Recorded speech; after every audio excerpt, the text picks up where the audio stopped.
Today we are going to discuss about people-centered design evoking right problem with you.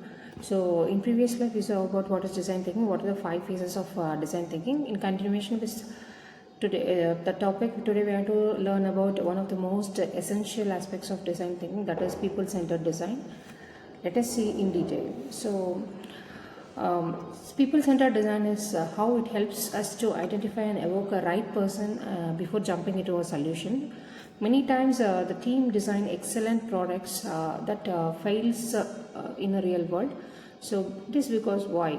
Because they have solved a wrong problem. So our goal is to learn to think with the people, not just for them.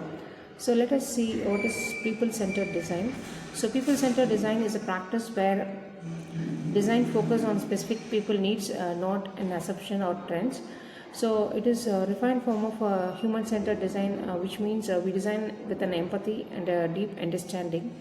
For example, when designing an app for an elderly user, what we have to assume. So we should not assume that what they needed. Instead of what, we should live among with them, observe their habits, and also understand their struggles with the technology. There is a famous quote, is something that when you design, you have to understand what capabilities are the people you are designing for. So the people-centered design begins with an immersive observation and collaboration. Next, let us see about what are the key principles of people-centered design. There are few principles of people-centered design. Is something that you have to spend a time in a location, which means designers should observe the real problems of people in a real world environment, and that is where a real insight come from. And next thing is collaborative with local populations. So local population is something that people who are living with a problem every day often have a valuable ideas. And third thing is that you have to see everything as a system, which means the problems are interconnected, whether socially or economically and also technologically. And the next thing is that co-designs with the users, which means let people participate in creating the solutions, not just in testing it. Okay. And the last thing is that studying of existing solution, which means understand what user needs have already tried on their own, and also about their success or failure, because it reflects their needs and creativity.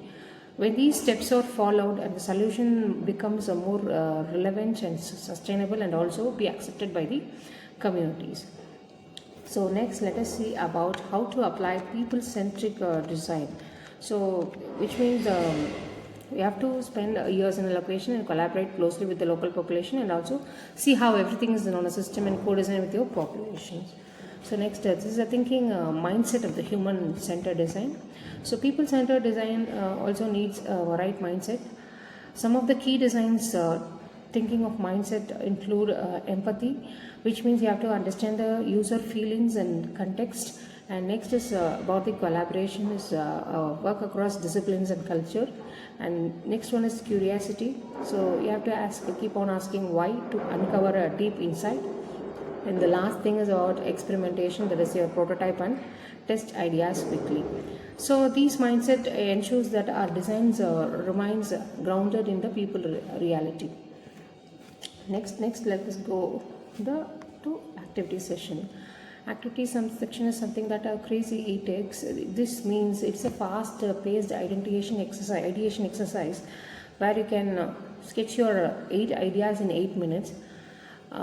It can be a drawing or any diverse ideas rapidly, and this helps teams move on fast, and obviously the ideas and their creativity. Next, let us see about evoking the right problem. So evoking the right problem, nowadays students here, an important lesson is even the best design fails if we solve in a wrong problems. So you have to think a product like a Google Class or a banana slicer. They solved something but not something meaningful. Designers focused on the efficiency, doing things well, instead of effectiveness, doing the right thing well. So Albert Einstein once said that if I had an hour to solve a problem, I have spent 55 minutes of thinking about the problem and 5 minutes of thinking about the solutions. So this reminds that being an effective means understanding the problem space first, and also studying what people truly needs and before jumping into the solution. So next, let us see about uh, what is about a problem to solution. So here, being effective requires a deeply understanding of problems where attempting to solve, and just refer to the understanding the problem space and stand contrast to the solution space where we design and implement solutions to solve the problems. So this is a working of right solution is something desirable and feasible and valuable. These three dimensions of a good solution. Next, let us see about how it starts from a problem to solution. So what makes a good solution? It means that it have three essential dimension. One is desirable. Desirable is something that does it meant people real needs and emotions, and we are viable, that is something that can it is sustained economically or socially, and feasible is something that it is technically or practically possible. So balancing these three helps us to ensure our design in a creative and it's a meaningful way and also successful. And let us go to the assessment part. So what is the main idea behind people-centered design is you have to focus on the specific needs and context of people. And next is, why should designers spend years in locating where they are designing solution? It is about to discover the true nature of the problem. What is the principle of people-centered to understand is focus on technological solutions, and what ethically considerable it is important in people-centered design is you have to make sure to respect the dignity and contribution of the people. And also, why is co-design with local populations important in people-centered design is to make sure it is more acceptable and sustainable. I hope you understand about this session very well, and you have a mind map of today's topic, so that by viewing this you can have a clear idea about it. And so once again I recollect it. So people-centered design also requires ethical awareness. We must respect the dignity and contribution of the people where we work with, and especially when designing a vulnerable or rural communities. And co-design ensures the final solution which is acceptable and sustainable and inclusive.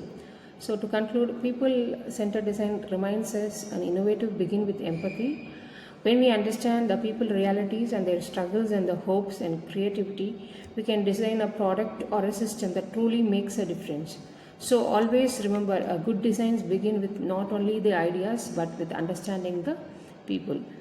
I hope you all enjoy this session. If you have any doubts, feel free to contact me. Thank you.